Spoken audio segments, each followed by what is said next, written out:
on my living room floor. This is where I'm going to kind of talk myself down off a cliff, right? You've gone out, you've made the purchases, and then at this point, I'm kind of backing up and I'm thinking about some of the principles I've put into place in my home at this point. With minimalism, I know that most days I have peace of mind in that I like to keep the toys and things that my kids have in their possession creative, educational, not just like more plasticky type toys that just fill landfills. I know what my kids like to play with. And I also like things that are kind of easy for me to pick up and not too many of them, because I know that as a mom and a working mom, I get just a full-blown headache. It's just too much to care for. So I know my threshold and my limits. And already behind me, right? I'm used to certain scenes in my home looking like clean and kind of clutter-free. And you'll notice immediately in the holiday season when you start shopping for things, often we want to wrap it up quickly and put it under the tree because it looks really good under the tree. But when you just see piles of stuff sitting around your home, that doesn't look so good. That doesn't feel so good. And in past videos, I've talked about how we are managers of our own homes, and we want to only bring in the amount of stuff we feel that we can accurately manage. So with my kids, if they have more in their playroom than I can actually tell you that they have, if I forget that they have certain toys, then they probably have too much. I want to be able to kind of keep track of what they have and add it to a collection.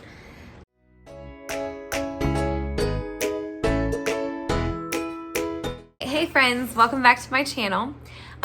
This is Morgan here at Life Literacy Right. If you don't know me, I am a mom of 3. And as I sit here, I am in a pile of purchases. Regret some of them, regret purchases. So today I'm going to be talking about how to really think through your Christmas gifts. And if you've made some mistakes and, I don't know, bought some things or things you think the kids don't need, to give yourself grace and forgiveness and excuses to take them back before they know that you've bought them, return them. So I'm going to talk about my strategy, my method first. And here is what it is, okay?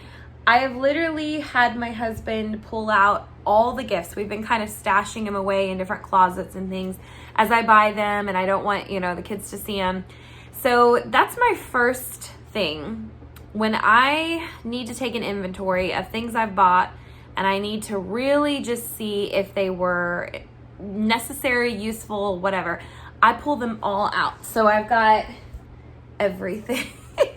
I've got it on the ottoman here behind me. There's some things here. So I'm going to be going through all of this, and basically I'm having a little bit of buyer's remorse. So I had a sort of budget for Christmas. It expanded a little bit because I sold some things from our house, and I thought I could use that to help with some additional gifts and things we needed.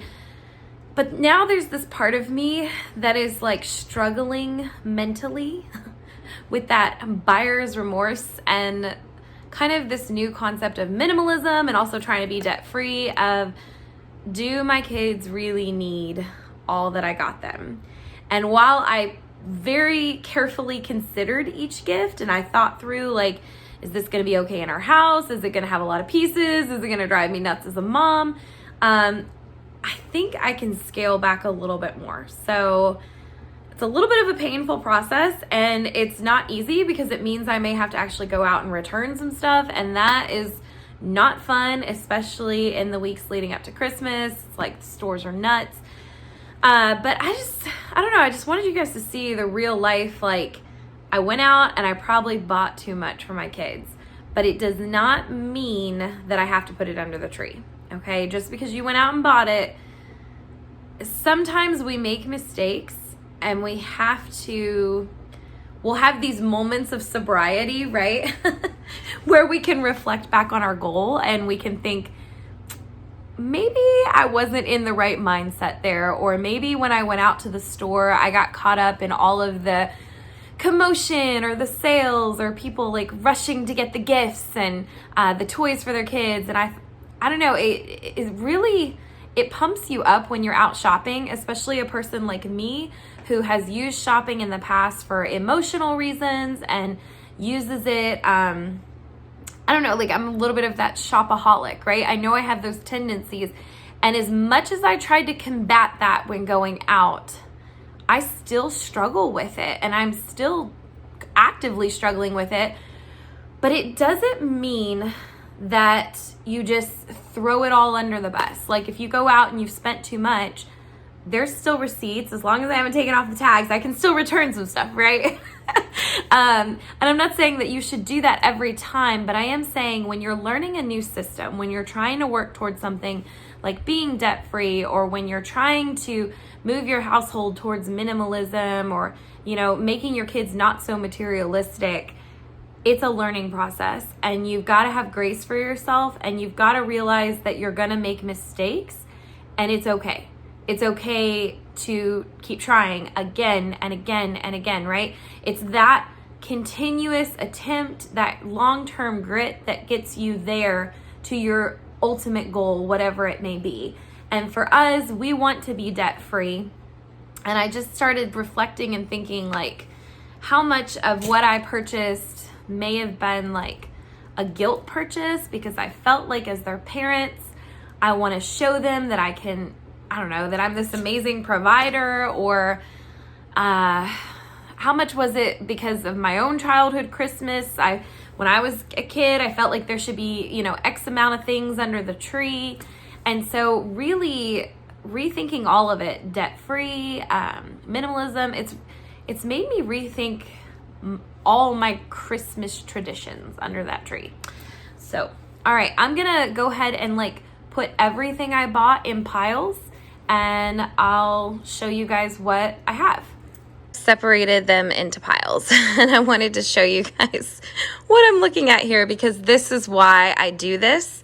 It really also kind of gives me a sense of fairness among the kids, and if I've gotten everybody what is really going to be useful for them. So like right here, you can see this is my daughter's pile. Now it does look bigger.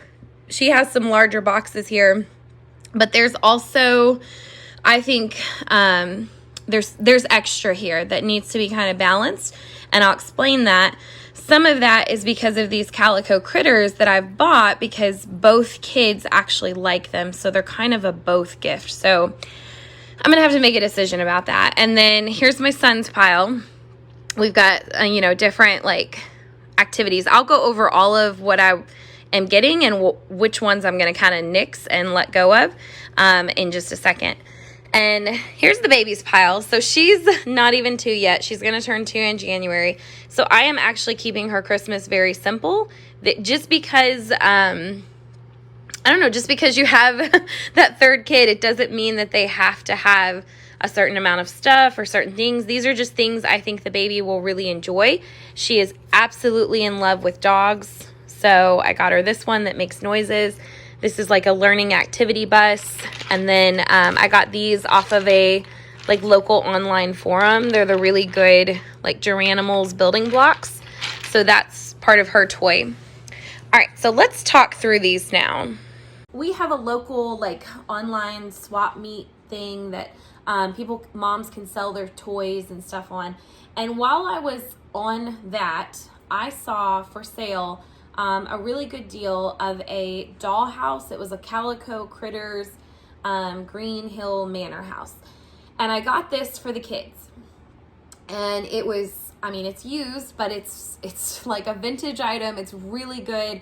And when I brought it home, I was originally just gonna put it away like straight up for Christmas, but I kind of wanted to test it out and see if the kids would actually enjoy it or love it. And so while I was cleaning it, I let them play with it.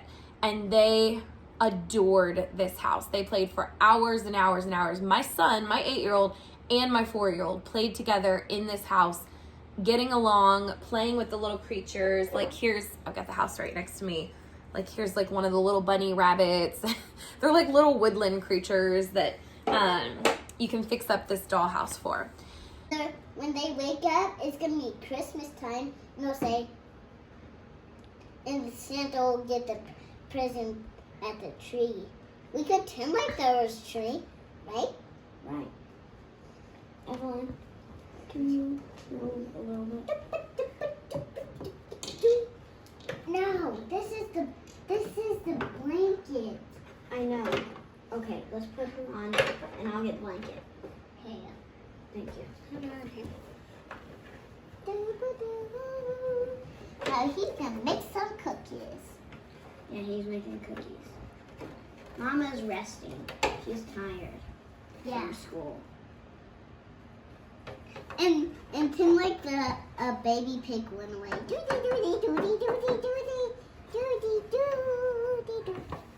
And then the papa was trying to catch her.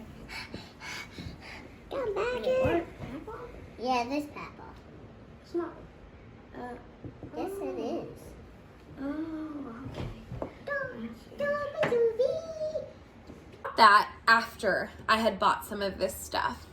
And knowing that and kind of knowing what they're into has changed my mindset on what I might keep. So let's walk through her pile. First of all, I usually like for the kids to have some kind of craft or art project that they can work on later in those long January days when we're all sitting around or they're bored. And it's like, oh, okay, you can color. So my daughter, I got her a coloring book. However, I got this from the Target dollar spot and I forgot that I had also gotten her this coloring book. See, this is the trap you run into in the holidays is you go and buy one thing, you shove it away and you forget. You forget. That's why I always encourage before Christmas to take inventory, pull it all out and do this. So I got her this awesome one. Goodness, it's like amazing. It's from Costco and it has, she's really into Paw Patrol, and it has all of the stickers for Paw Patrol, and it has like real life scenes that they can put the stickers on, and then it's got a bunch of like artwork drawing pages. And my daughter's just really into crafty stuff right now, and I like that this offers lots of options. She can put stickers on, she can draw on this, she can paint on it. So I would say this is a keep, and I think the other thing you always need to think about in your home is your space, and where do you have everything you're buying for Christmas. Think about where it's going to get stored, okay? And think about too, like, is it going to be that one item that tips a closet to overflowing? Is it going to, like, we have an arts and crafts space in our kitchen. I store the stuff in the hutch, and this should fit okay underneath of it. I'm going to test that. If not, I have a space beside it that I can just slide it in. I like that. This, even though it's from the Target dollar spot, I think I'm actually going to take this back because this is just, I don't know, it's kind of like the cheapy pages. It's a coloring book, but I think she's going to like that better, so I forgot about that. So this is going in my return pile. Save all your receipts during the holiday season, right? Okay, next. I had wanted my daughter to have something else for, they do have a really creative play area, kitchen, like house in the basement. And I wanted her to have something else to go in that space that is small once you take it out of the box. So I've got this Melissa and Doug pancake set. This is small, smaller pieces like the pan and stuff. All of this, as far as in thinking about storage in our house, this will fit inside her kitchen set. All right. It's also not a lot of pieces. So the stores are filled with these little like carts of groceries that kids can play with. And, you know, it has like 40 plus fruits and vegetables. And I originally had some of that when we first bought that kitchen for them like 2 years ago. And I got rid of pretty much half of it because they only played with a few parts of it. The rest of the groceries just get strewn on the floor. And again, think about yourself as a mom. What are you picking up? What's your headache, right? That's my headache. So I knew that like Evelyn, she loves to play with the certain pots and pans, and she will just take a few groceries and play with those. So this is a keep for me. I still stand by my original reason for purchasing because it's just going to be a few things. But my husband makes pancakes on the weekends. The kids love it. It's a huge thing. And so like this is where she can play and make her own pancakes. I also, guys, I'm going to just kind of confess this. I have been known, if my kid opens something Christmas morning and I find from their reaction that they aren't as excited about it as I thought, like it's the thing that gets tossed aside, and after a couple days they're not really into it, it never got like opened, I kind of will pull that thing, and sometimes I'll take it back after Christmas because I realized maybe I had a dream for my child to play with this, but they weren't as into it. So that's just, it's good to keep in mind. This is going to be in the keep pile. All right, next. I think I've already figured out the answer to this for myself. So because I bought the kids that playhouse and they've played so well with it, before I bought that, I originally got this as kind of the one big thing for my daughter. It was going to be one of these, it's like a tree house for the little woodland creatures. I had an elevator, and I thought, this would be fun. I basically thought she would do with this what she ended up doing with the playhouse. But here's the deal. As a mom, you got to let go of any guilt that says like, oh, my child's only going to have like 2 or 3 things under the tree. I need to think about our family. I need to think about our goals, our debt-free journey, and this needs to go back because this is now another large item in our home when I already brought in the one playhouse, and that's enough. So I'm pretty sure this is going in that return pile. All right, it's not so bad, right? Okay, this leaves, so my daughter, she also needs a toy at their daycare. They have a visit from Santa. She's in a pre-K class, and they always ask us parents to send in a $10 gift for Santa to give. So part of my issue is I went back out to go get that gift. And that's where I originally thought I was good, and I had bought a few things for my daughter, and I had stopped. And then I went back out, and stores were having all these deals, and I went to go get this small gift, and that's where I overshopped, right? So that's how you can kind of, it's easy when you're staying away from the stores or avoiding it, but when you're there or when you're on Amazon and you see those deals or whichever, that's where you have to kind of regroup after the fact and think, okay, did I spend too much? Do I need to back up and change my policy? So here's my thought. I originally got this for her to have as her small gift. It's under $10. She loves Paw Patrol. She would absolutely love this. However, I also always keep in mind too, I communicate very clearly with grandparents. So I know what both sets of grandparents are getting her, and one is getting her some Paw Patrol stuff. They're Paw Patrol Beanie Babies, which essentially she can play with those and have the same purpose as this. She doesn't really need this. So here's my thought. I bought them a bunch of stuff that was kind of going to go in the both category for the house, the calico critters. The house we bought, it didn't come with a bathroom set, so I got that. I got the little bunk bed set for the critters, and then I got a little family of critters. So there's the kids. So the house I got on the online thing, the person did send some critters with it, but apparently they were missing the dad. And my kids immediately noticed upon playing with it. They're like, it has to have a dad. Who's going to do this or that? So I've gone out. It has a mom and it has 3 kids. I said, well, she's single momming it. It's okay. And we've got the dad here and another little baby bunny and then a daughter and a mom. So I've got these 3 items, and I think instead I could send one of these to the daycare to open as part of Christmas. Or it also had these little surprise beds they could get. But now even seeing these, I'm thinking this is just too much extra. I think I got sucked into them loving this thing, and I thought, sometimes when your child loves something and you just think, I'm just gonna buy everything associated to that. When you've hit something, you're like, yes, score. We know they love it. And I think I just went too much overboard. And they don't need these extra little beds. They might play with them, yeah, but it's just extra. So I'm gonna let that go. This is hard too though, because if she gets this early, she's not going to have the dollhouse early. She's going to have to wait till Christmas to play with that. So here's my thought. I'll keep all of this to wrap up for the kids. And her gift from her daycare can be this. Her gift from Santa at her daycare. So we'll give this to, that's something she could play with that day and play with in the days leading up to Christmas. And I think that'll be okay for her. All right, so that's a keeper. And then last, this is something my daughter specifically had requested. She did have a baby stroller a long time ago. She did play with it, so much so that it got like broken and worn out.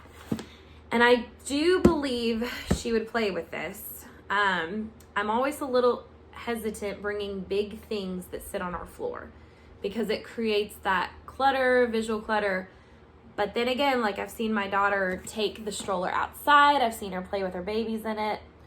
So I just kind of wanted y'all to see like my mental struggle. I go back and forth on every item and I excruciatingly sit and think through like, what is this going to look like in our home? Is this something I can truly manage? I'm just thinking very carefully before I just haphazardly toss things in a cart.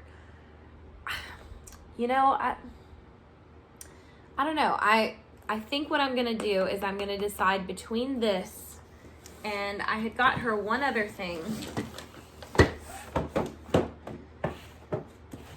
I had got her a set of Masks figurines, which were small, and I thought we could put these in a container in the basement, but she absolutely loves Masks, and I thought she will actually play with these in that new dollhouse as well as with the characters. Like, she'll incorporate this in. I've seen her do creative play with things like this. So this one is definitely like a yes for me. The stroller, I'm still kind of debating on. All right, so looking at my daughter's pile, this is what I've kind of taken it down to. We've got the Masks. So on Christmas morning, she'll open Masks, Melissa and Doug. Sorry, I'm shaking the camera a lot. This will get opened at her preschool. And then we still have these calico critters. My thought is I'll let my daughter open one and my son can open another one. Like that can go in his pile. Maybe the baby could open this one. So that's one for each kid to open. All right, so that gives her 3 things to open on Christmas morning. So let's go to the other kids. And I'm still kind of waiting on the stroller. All right, Caleb. We've got Minecraft pajamas for him because I had gotten the other 2 some pajamas earlier this month. They needed them. They had grown out. He's grown out of his, but now he'll have a set. These I'm keeping. These are practical. He needs these. He's asked for pajamas. And I said, just wait. You might get some for Christmas. The next thing I got him is this. My son is very like engineering mindset. He loves puzzles. He loves building. And so we've got Connects here with... this one was motorized. So he can build stuff and he can run it. Like on the back, it has different building concoctions. Like they can have a car or a Ferris wheel. And I just can see my son loving this and building this and going for it. Okay. The next one, so I'm keeping that. I like very educational toys for my kid. Also, all of these can kind of collapse and go in like a bin that I can close up and he can pull out when he wants to play with it. This one was really cool. It was a Discovery marble run. So it's 321 pieces. Oh my gosh.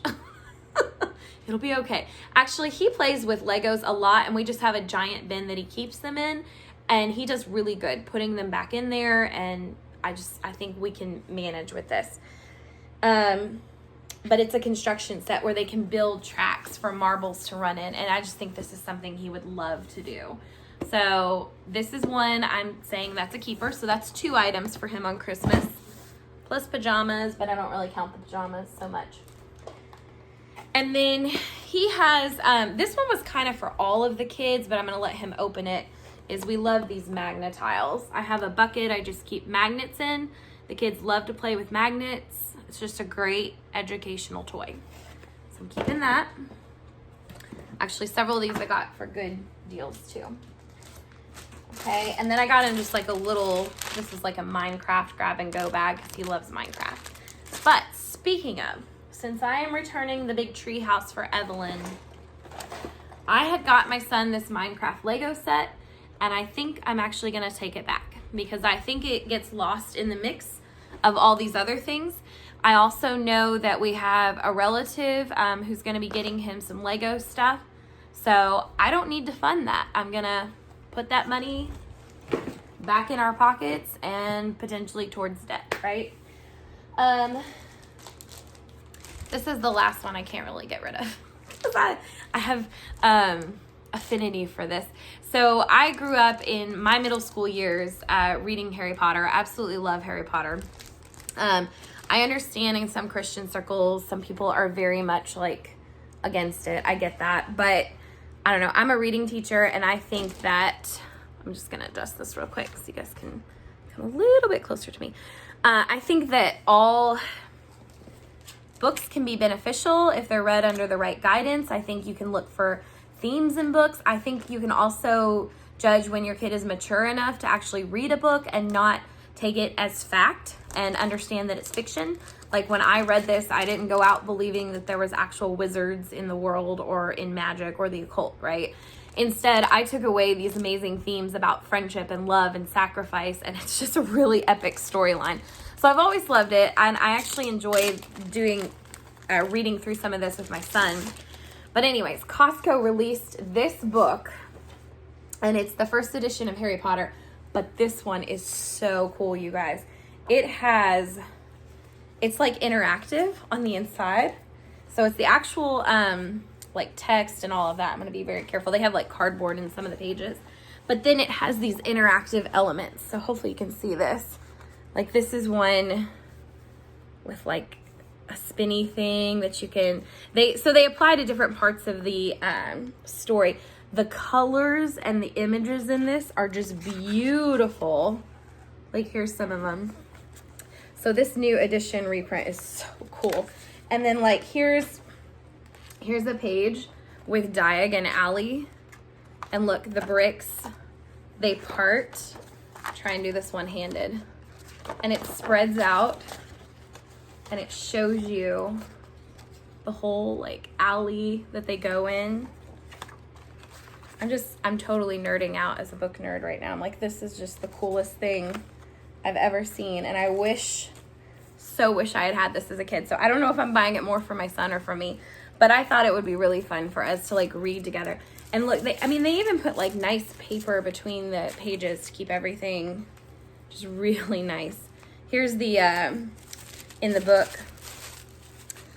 she's called the, I don't know, the lady in the portrait, the fat lady that sings. I don't know, that's her name. And then this opens, she can go in. So I could just sit here all day and show you the pictures, but the whole book is really neat. I'm keeping this for my son as something I did in our previous bedtime routine video. I showed how we like to read books before bed. So this is one I would love to read with him. Okay, so there's that.